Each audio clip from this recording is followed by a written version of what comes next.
12 मार्च 1993 शुक्रवार का ये दिन भी अपनी तेजी के लिए मशहूर भारत की इकोनॉमिक कैपिटल मुंबई के लिए एक आम दिन जैसा ही था। अपने कल से अनजान हर कोई अपने काम में बिजी था। किसी को अंदाजा भी नहीं था कि इस दिन मुंबई में ऐसी तबाही होगी जिसे कभी नहीं भुलाया जा सकेगा।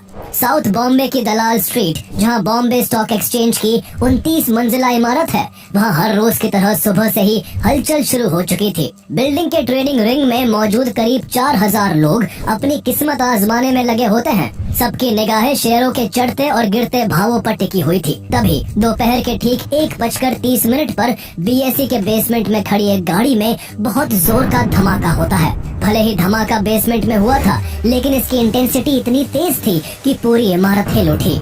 आसमान धुएं से भर गया और जैसे ही धुआं छटा, चारों तरफ लाशें, खून से लथपथ जख्मी लोग और टूटे हुए कांच और बिल्डिंग के टुकड़े इधर उधर बिखरे हुए दिखाई दिए। एक ही झटके में 84 लोग अपनी जान गंवा बैठे और 217 लोग बुरी तरह से घायल हो गए। लेकिन मौत की दर्दनाक कहानी यही खत्म नहीं होती, बल्कि ये तो अभी शुरुआत थी। मुंबई में इस दिन कुछ ऐसा होने वाला था जो इससे पहले कभी नहीं हुआ था। बॉम्बे स्टॉक एक्सचेंज की बिल्डिंग में हुए धमाके के ठीक 47 मिनट बाद आतंक का अगला निशाना मुंबई का बिजिएस्ट और हाईली पॉपुलेटेड कत्था बाजार बनता है। यहाँ खड़े एक स्कूटर में जोरदार धमाका होता है, जिसकी चपेट में आने से 5 लोगों की जान चली गई और कई लोग घायल हो गए। इसके बाद दोपहर के 2:30 बजे तीसरा धमाका शिवसेना भवन के करीब लकी पेट्रोल पंप पर होता है, जिसमें 4 लोग अपनी जिंदगी से हाथ धो बैठते हैं और दर्जनों लोग जख्मी हो जाते हैं। यूँ तो निशाने पर शिवसेना भवन था, लेकिन इस धमाके से शिवसेना भवन बाल बाल बच गया था।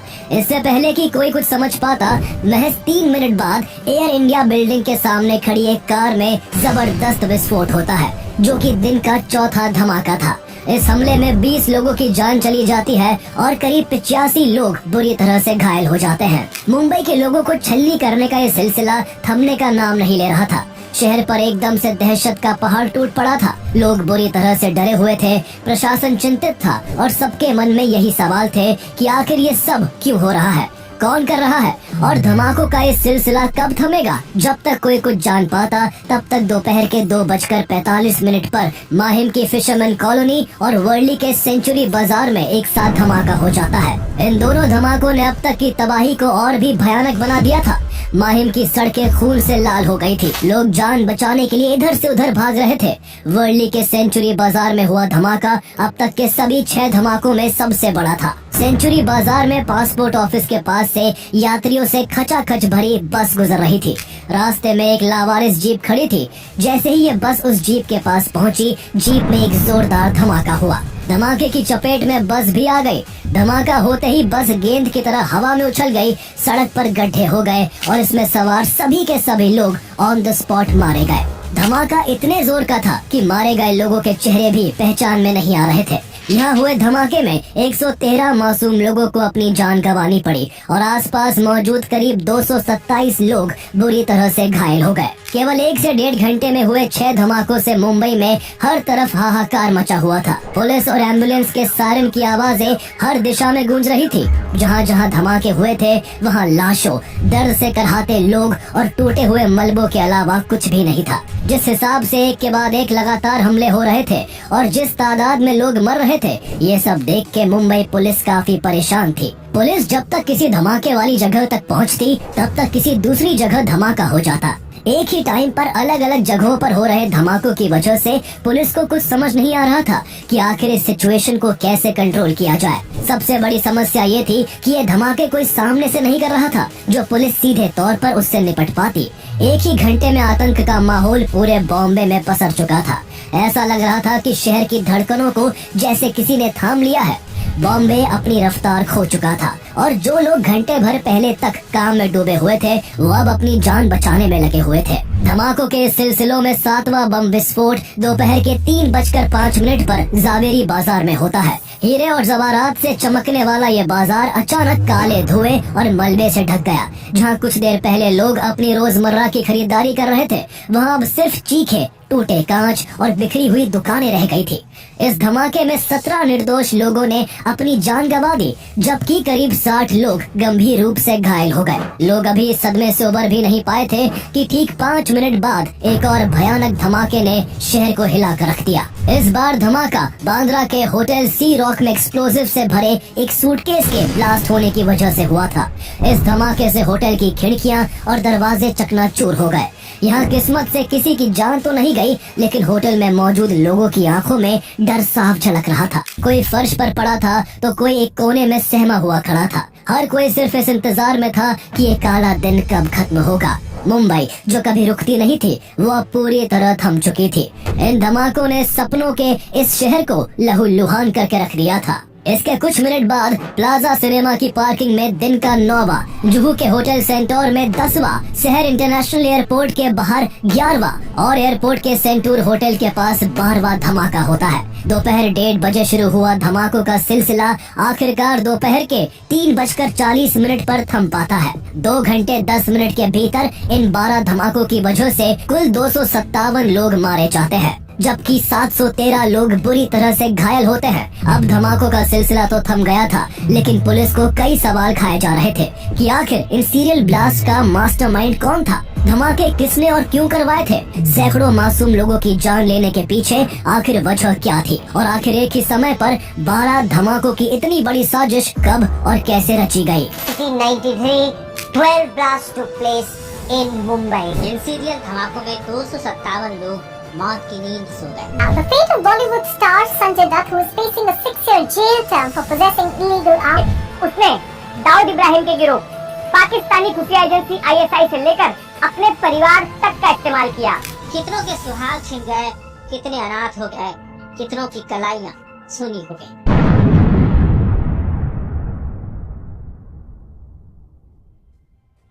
धमाकों के थम जाने के बाद इसकी जांच के लिए सरकार के आदेश पर बॉम्बे को 4 रीजन और 10 जोन में डिवाइड किया गया और हर रीजन के कमान DIG रैंक के ऑफिसर को सौंपी गई। मुंबई पुलिस की तरफ से DCP राकेश मारिया, अरूप पटनायक और कमिश्नर AS सामरा सबसे अहम भूमिका में थे। शाम तक धमाकों वाली जगहों की पुलिस तफ्तीश करती रही। 1-2 जगह को छोड़कर धमाका करने के लिए स्कूटर या कार का इस्तेमाल किया गया था। इसलिए पुलिस ने लोगों से अपील की कि कोई भी लावारिस वाहन दिखने पर उसकी खबर फौरन मुंबई पुलिस तक पहुंचाई जाए। इसके बाद 14 मार्च को पुलिस को दादर इलाके से एक लावारिस स्कूटर की खबर मिलती है। जब एंटी बॉम्ब स्क्वाड की टीम स्कूटर की जांच करती है तो स्कूटर की डिक्की में से उन्हें 12 किलो RDX मिलता है। इसका इस्तेमाल 12 मार्च को ही धमाके के लिए किया जाना था, लेकिन किस्मत से इसमें किसी वजह से धमाका नहीं हो पाया था। हालांकि ये स्कूटर बिना नंबर प्लेट के था, इसलिए स्कूटर के मालिक का पता नहीं चल सका। कुछ घंटे बाद पुलिस को वर्ली इलाके में एक लावारिस मारुति वैन के होने की खबर मिलती है। इस गाड़ी की जांच की गई तो इसमें भारी मात्रा में हैंड ग्रेनेड और AK-56 राइफल मिलते हैं। पुलिस इस गाड़ी के रजिस्ट्रेशन नंबर की जांच करवाती है तो पता चलता है कि ये गाड़ी माहिम इलाके की अल हुसैनी बिल्डिंग में रहने वाली रुबीना मेमन के नाम पर रजिस्टर्ड है। इसके बाद पुलिस सीधे अल हुसैनी बिल्डिंग जा पहुंचती है, लेकिन वहां रुबीना मेमन के घर पर ताला लगा हुआ था। ये घर रुबीना मेमन के brother in law Ibrahim Mustaq Abdul Razak Memon का था, जो टाइगर मेमन के नाम से एक मशहूर स्मगलर था और पूरे परिवार के साथ इसी बिल्डिंग में रहा करता था। हमले के बाद पूरे मेमन परिवार का घर से गायब होने और उनकी कार से हथियार मिलने की वजह से पुलिस का शक मेमन परिवार पर गहरा जाता है। इसके बाद पुलिस अपनी जांच के लिए उस घर का दरवाजा तोड़ देती है और यहाँ मौजूद सब चीजों की बारीकी से जांच करने लगती है। इस जांच में मेमन के घर से पुलिस को कुछ चाबियां हाथ लगती है, जिसमें एक चाबी एक स्कूटर की भी होती है। पुलिस को शक था कि अगर इन धमाकों के पीछे टाइगर मेमन का हाथ था तो जरूर ये चाबी दादर में मिले लावारिस स्कूटर की हो सकती है। जैसे ही चाबी को स्कूटर में लगाया जाता है तो पुलिस का शक यकीन में बदल जाता है। वो चाबी उसी स्कूटर की थी। अब साफ था कि बॉम्ब ब्लास्ट में टाइगर मेमन और उसके परिवार का हाथ था। मुंबई पुलिस को मेमन फैमिली के घर पर रेड में एक कार्टन भी बरामद हुआ, जिस पर वहाँ नोबल इंडस्ट्रीज लिखा हुआ था।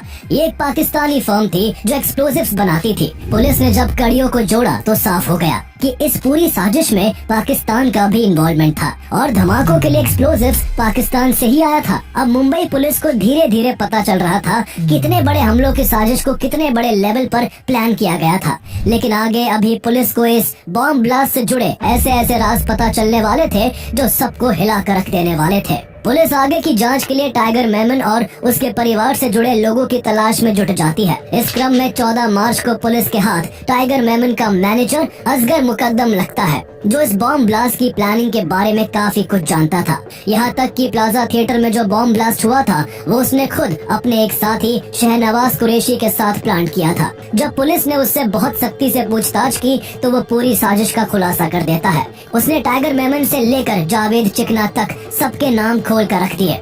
उसने ये भी बताया कि 12 मार्च की इस दोपहर सी रॉक, जुहू सेंटोर और एयरपोर्ट सेंटोर में बॉम्ब रखने वो खुद अपने कजिन शोएब गंजर, परवेज शेख, अनवर थेबा और मुश्ताक तरानी के साथ गया था। इसी बीच पुलिस के हाथ टाइगर मेमन का एक और करीबी बादशाह खान लगता है, जिसका असली नाम जान खान उस्मान खान होता है।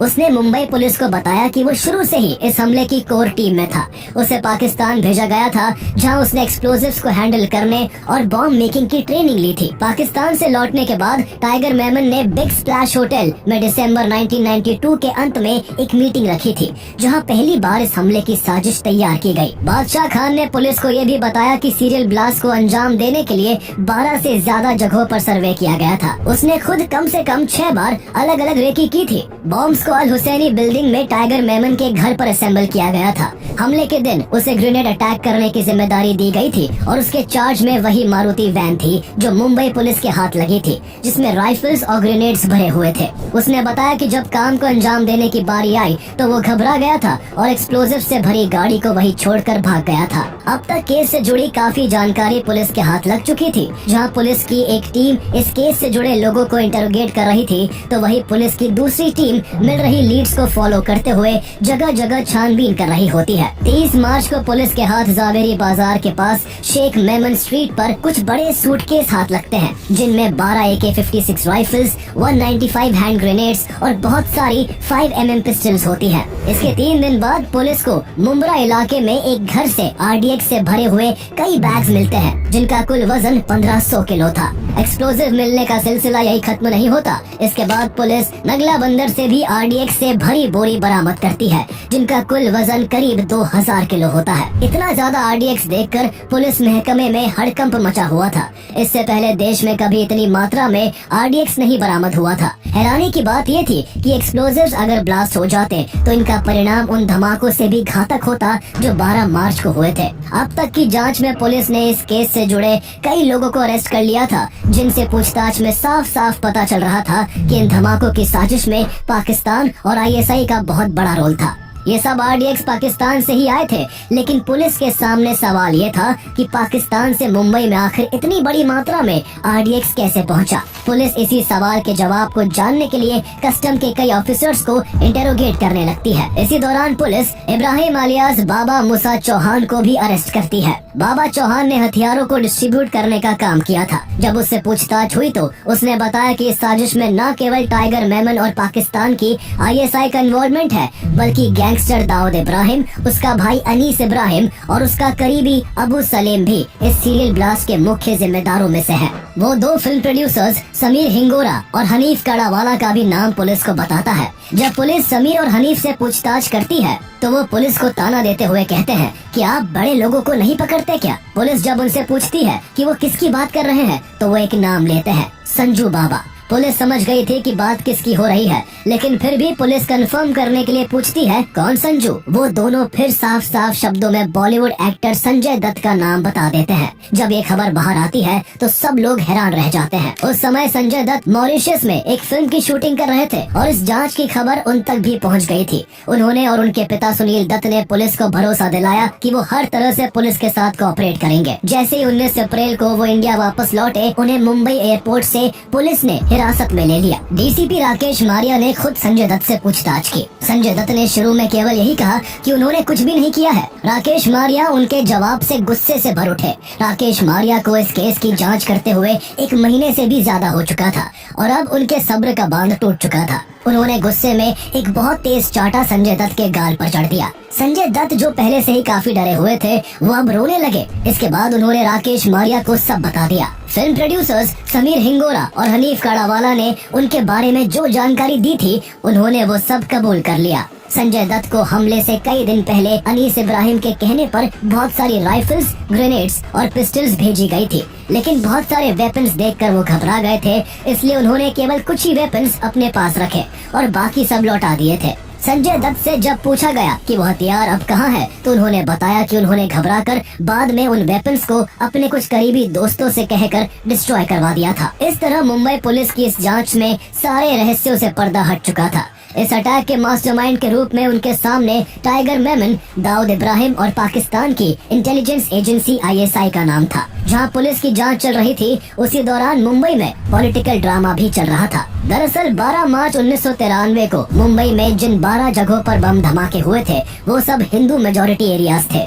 ऐसे में उस समय के महाराष्ट्र के चीफ मिनिस्टर शरद पवार को डर था कि कहीं इस वजह से कम्युनल दंगे न हो जाए, इसलिए उन्होंने ये घोषणा की कि ब्लास्ट 12 नहीं बल्कि 13 जगहों पर हुए हैं। उन्होंने इस 13वें ब्लास्ट में एक मुस्लिम डोमिनेटेड इलाके का नाम जोड़ दिया। इसके अलावा उन्होंने इन धमाकों के लिए LTTE को जिम्मेदार ठहराने की कोशिश की, लेकिन पुलिस की जांच ने सारे खुलासे कर दिए थे। पुलिस को जांच में ये भी पता चला कि क्यों 12 के 12 धमाके हिंदुओं के इलाके में ही हुए थे और कैसे टाइगर मेमन, दाऊद इब्राहिम और ISI in serial bomb blast के लिए एक हुए और कैसे इसकी पूरी प्लानिंग की गई। दरअसल 6 दिसंबर 1992 को जब अयोध्या में कार सेवकों ने बाबरी मस्जिद का विवादित ढांचा गिरा दिया तो इससे मुस्लिम कम्युनिटी को काफी बुरा लगा। काफी मुस्लिम लोग गुस्से से भर गए और इसके बाद देश में हिंदू मुस्लिम दंगे होने लगे। दंगे की आग ने बॉम्बे को भी अपनी चपेट में ले लिया था और दिसंबर 1992 से जनवरी 1993 के दौरान शहर की गलियां खून से रंग गई। लोगों के मकान जला दिए गए और दुकानें लूट ली गई। हिंदू और मुस्लिम कम्युनिटीज के बीच गहरी दरार पड़ चुकी थी और इन दंगों में दोनों तरफ से सैकड़ों लोग मारे गए। एक दंगे के दौरान दंगाइयों ने टाइगर मेमन की तिजारत इंटरनेशनल कंपनी का ऑफिस भी आग के हवाले कर दिया। बाबरी मस्जिद के विवादित ढांचे के गिरने से टाइगर मेमन का खून वैसे ही खौला हुआ था। अपने ऑफिस को आग में जलता देख उसका गुस्सा और भी बढ़ गया। उसने तभी ठान लिया कि वो इसका बदला पूरी मुंबई को आग और धमाकों के हवाले करके लेगा। उसने इसको लेकर गैंगस्टर दाऊद इब्राहिम से कांटेक्ट किया, जो तब तक भारत छोड़कर दुबई शिफ्ट हो चुका था और एक पावरफुल अंडरवर्ल्ड फिगर बन चुका था। दाऊद भी बाबरी मस्जिद के गिराए जाने और उसके बाद हुए दंगों में मारे गए मुसलमानों का बदला लेना चाहता था।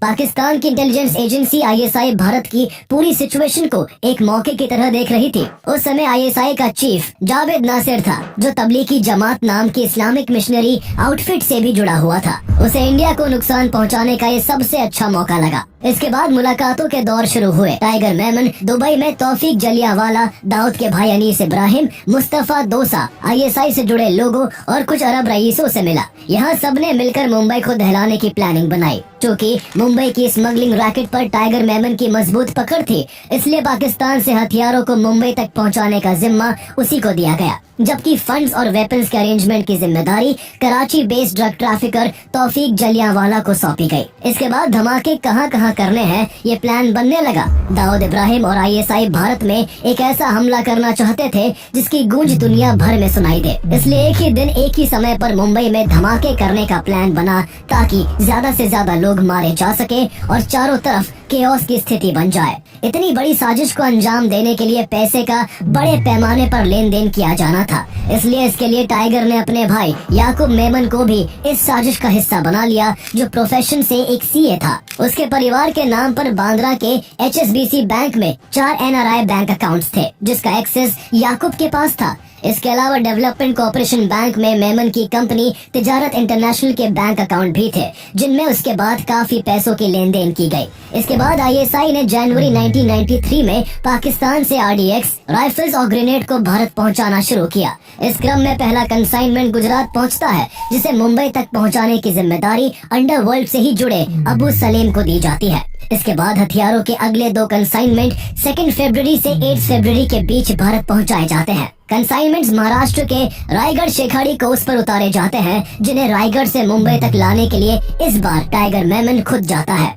स्मगलिंग के धंधे के कारण उसकी पहले ही यहाँ के कस्टम अधिकारियों से जान पहचान थी, इसलिए वो उन्हें और रिश्वत देकर आसानी से सभी आर्म्स, अम्यूनेशंस, डेटोनेटर्स, हैंड ग्रेनेड्स और RDX को गाड़ियों में भरकर मुंबई तक ले आता है।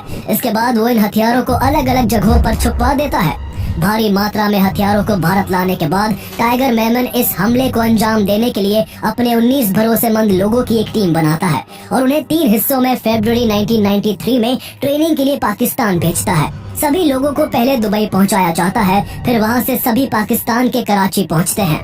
यहाँ उन्हें करीब 12 दिनों तक हथियार चलाने, गाड़ियों में विस्फोटक लगाने और ग्रेनेड फेंकने की कड़ी ट्रेनिंग दी जाती है। ट्रेनिंग पूरी हो जाने के बाद सभी लोग 4 मार्च को वापस मुंबई आ जाते हैं। अब टाइगर मेमन कई दिन तक इन लोगों को हमला करने के लिए सही जगहों की तलाश करने को कहता है। कई दिन तक फेमस जगहों की रेकी की जाती है और हमला करने के लिए उन जगहों की लिस्ट बनाई जाती है। लेकिन इसी बीच एक ऐसा वाक्य होता है जिससे टाइगर मेमन का प्लान पूरी तरह से चौपट हो सकता था। टाइगर मेमन का एक आदमी गुल मोहम्मद अलियास गुल्लू पाकिस्तान से ट्रेनिंग लेकर लौटने के बाद से ही डरा हुआ था। उसका इतने दिनों में मन बदल चुका था। उसे चिंता थी कि वो अगर बम धमाके करता है तो उसकी वजह से उसके परिवार को भी काफी कुछ सहना पड़ेगा। कुछ महीने पहले मुंबई में जो दंगे हुए थे उसमें भी उसका नाम था, जिस वजह से वो पहले से ही पुलिस के निशाने पर था। इसलिए वो डरकर 9 मार्च को मुंबई पुलिस के सामने खुद सरेंडर कर देता है।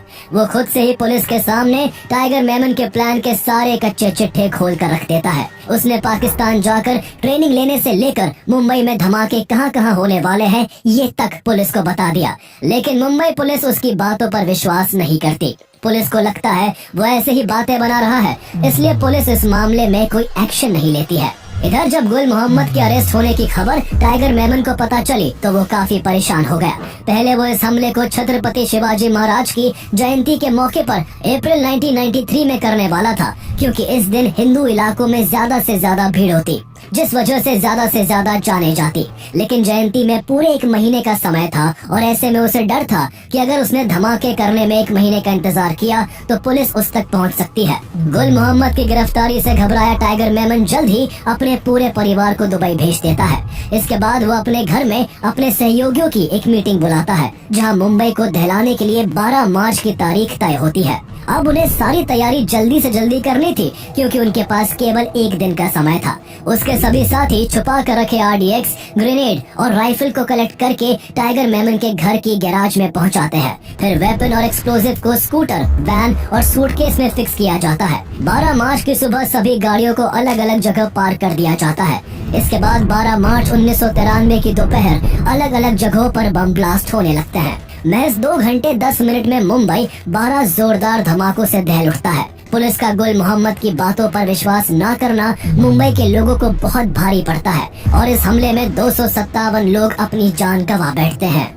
लेकिन टाइगर मेमन, दाऊद इब्राहिम और ISI का प्लान केवल यही तक सीमित नहीं था। ISI ने सिर्फ टारगेट लिस्ट बनाने, एक्सप्लोजिव्स, फाइनेंसेस और ट्रेनिंग देने तक ही मदद नहीं की थी, बल्कि इससे भी खतरनाक फेज 2 को अंजाम देने की तैयारी थी। इस फेज के तहत सभी गैंगस्टर्स को बम धमाकों के बाद राइफल्स और हैंड ग्रेनेड लेकर महाराष्ट्र गवर्नमेंट के एडमिनिस्ट्रेटिव हेडक्वार्टर्स, मंत्रालय, शिवसेना भवन और BMC बिल्डिंग जैसी जगहों में घुसकर गवर्नमेंट ऑफिशियल्स और बड़े बड़े नेताओं को मारना था। ISI ने दाऊद की D कंपनी के स्मगलिंग नेटवर्क का इस्तेमाल करते हुए भारी मात्रा में rifles, 40,000 rounds of ammunition and 450 hand grenades Bharat पहुंचाए थे। लेकिन ये फेज तब फेल हो गया जब वेपन्स ट्रेनिंग ले चुके टाइगर मेमन के गुंडे बम धमाकों के बाद घबरा गए और पकड़े जाने के डर से उनमें से कई शहर छोड़कर भाग गए। मुंबई पुलिस ने जी तोड़ मेहनत के बाद इस हमले के लिए जिम्मेदार लोगों का पता लगा लिया था। इसलिए 4 नवंबर 1993 को मुंबई पुलिस ने 10,000 पेजेस की प्राइमरी चार्जशीट फाइल की, जिसमें 189 लोग अक्यूज थे। 15 दिन बाद इस हमले की और अच्छे से जांच के लिए इस केस को CBI को ट्रांसफर कर दिया गया।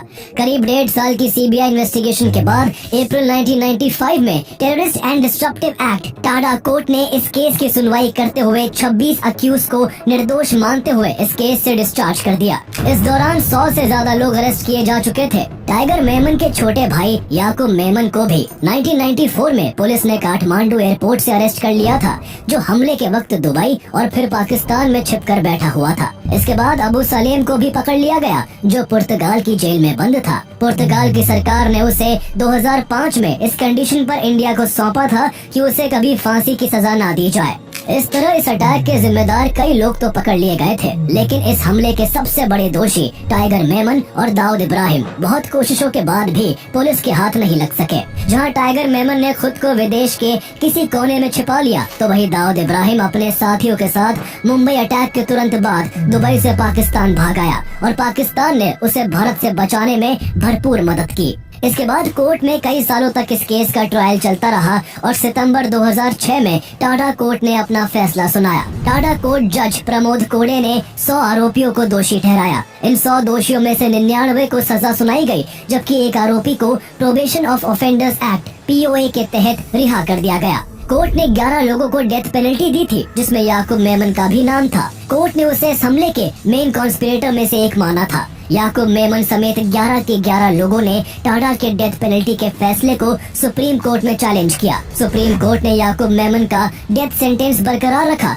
जबकि बाकी के 10 की डेथ पेनल्टी को लाइफ इम्प्रिजनमेंट में बदल दिया। इस तरह याकूब मेमन को फांसी होनी थी, जबकि टोटल 20 लोगों को उम्र कैद की सजा मिलनी थी। बाकी मुजरिमों को 2 साल की जेल से लेकर 14 साल की कैद की सजा दी गई। संजय दत्त को भी अपने घर में इलीगल वेपन्स रखने के जुर्म में 5 साल की सजा सुनाई गई। संजय दत्त का जो केरसी आदाजीनिया नाम का दोस्त था, जिसने उनके वेपन्स को उनके कहने पर डिस्ट्रॉय किया था, उन्हें भी 2 साल की सजा सुनाई गई। हालांकि इसे बाद में 1 साल कर दिया गया। कोर्ट ने कस्टम ऑफिसर्स RK सिंह, जयवंत गौरव, मोहम्मद सुल्तान सैयद और सुधान्मा तलवेदकर को भी सजा सुनाई। साथ ही मुंबई पुलिस के विजय पाटिल, अशोक नारायण मुनेश्वर, PM महादिक, रमेश माली और SY पालिशकर को भी इस मामले में दोषी मानते हुए सजा सुनाई गई। इन सब पर एक्सप्लोजिव को भारत तक लाने और इसे महीने तक छुपा कर रखने में गैंगस्टर्स की मदद करने का आरोप था। याकूब मेमन ने अपनी फांसी रुकवाने की काफी कोशिश की। उसने प्रेसिडेंट प्रणब मुखर्जी के पास भी अपनी जान बख्शने की गुहार लगाई, लेकिन कोई फायदा नहीं हो सका और प्रणब मुखर्जी ने याकूब की मर्सी पिटीशन को रिजेक्ट कर दिया। भारतीय लोग इस फैसले से काफी खुश थे, लेकिन देश में कुछ लोग ऐसे भी थे जो याकूब को फांसी पर लटकते हुए नहीं देखना चाहते थे। इनमें से एक नाम बॉलीवुड एक्टर सलमान खान का नाम भी था, जिन्होंने ट्विटर पर याकूब की फांसी को गलत करार दिया। इसके बाद अलग अलग फील्ड के 40 पॉपुलर लोगों ने प्रेसिडेंट के पास कॉमन लेटर लिखकर याकूब की फांसी को रोकने की अपील की, लेकिन इस बार भी प्रणब मुखर्जी ने इस पर गौर नहीं किया। इसके बाद याकूब मेमन को 30 जुलाई 2015 को सुबह 6:35 पर नागपुर सेंट्रल जेल में फांसी दे दी गई। संयोग से याकूब मेमन का उस दिन जन्मदिन भी था। उसका जन्मदिन ही उसकी जिंदगी का आखिरी दिन बन गया। इस तरह याकूब मेमन को जरूर फांसी दी गई, लेकिन इस हमले के मास्टरमाइंड टाइगर मेमन और दाऊद इब्राहिम समेत 27 लोग अब भी पुलिस की पकड़ से बाहर खुली हवा में सांस ले रहे हैं।